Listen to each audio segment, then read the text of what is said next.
Logos, or plainly, to say, or what is being said.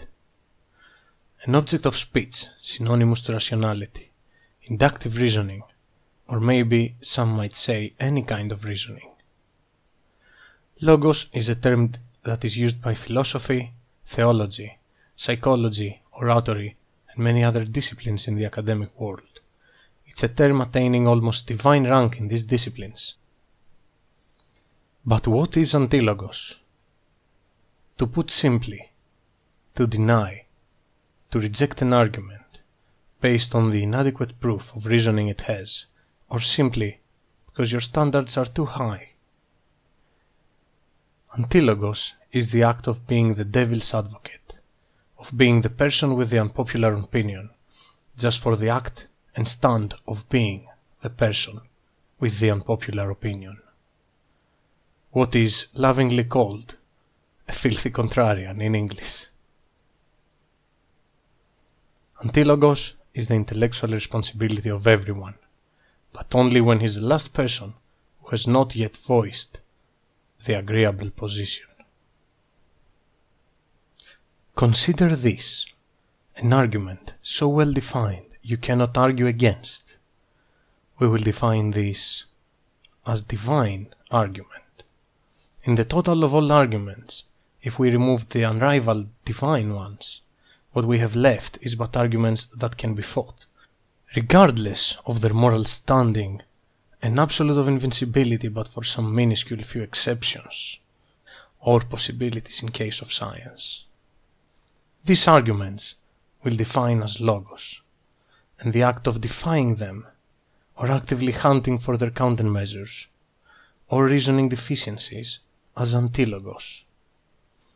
One might argue that arguing against still is logos, but what we define as antilogos is the act of arguing against, even when in support of the argument you are opposing. As a second consideration, consider two people arguing. The first one says, and the second one denies. When the second one says, the first one denies. That is the trade between logos and antilogos. So, Jack tells me, it's wrong to murder, with which he means a fluid concept of murdering other people, in the almost total of all cases should be avoided. An argument with which me, and the almost total of mankind probably agrees.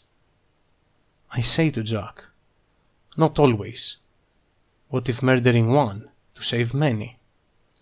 Committing antilogos, I push Jack's argument in an exception, or in a more specific area. This way I help demonstrate my mental superiority.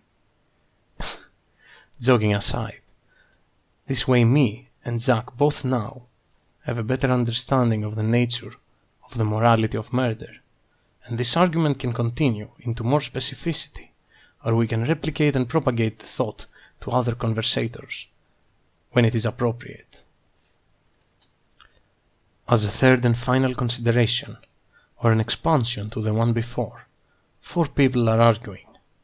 The first one says, the second one, based on the totality of, let's call this percentile of agreeability, agrees or disagrees. The third one, the same. The fourth one, even if all three before him agree that logos, it is his responsibility of saying antilogos. That is the suggestion, being the last person wanting to agree, in a conversation where everyone already agrees, in which the point has been made, and the argument you're called to defy is of enough importance to the conversators, as it not being trivial, not constructing the main argument with minuscule deniability, or other ways an argument should be passed for expediency. Your responsibility is antilogos.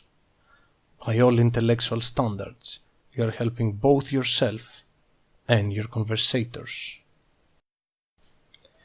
The value of antilogos increases because of the increasing encounters of echo chambers, what is called confirmation bias in psychology, or plainly a thought well, a situation most definitely avoided by having the devil's advocate amongst your ranks, and for the once decreeing Antilogos as invalid, while advocating the divinity of their arguments either by God or ideology. Epictetus had this to say for cowards like you. You can be unbeatable. If you fight no fight you could ever lose.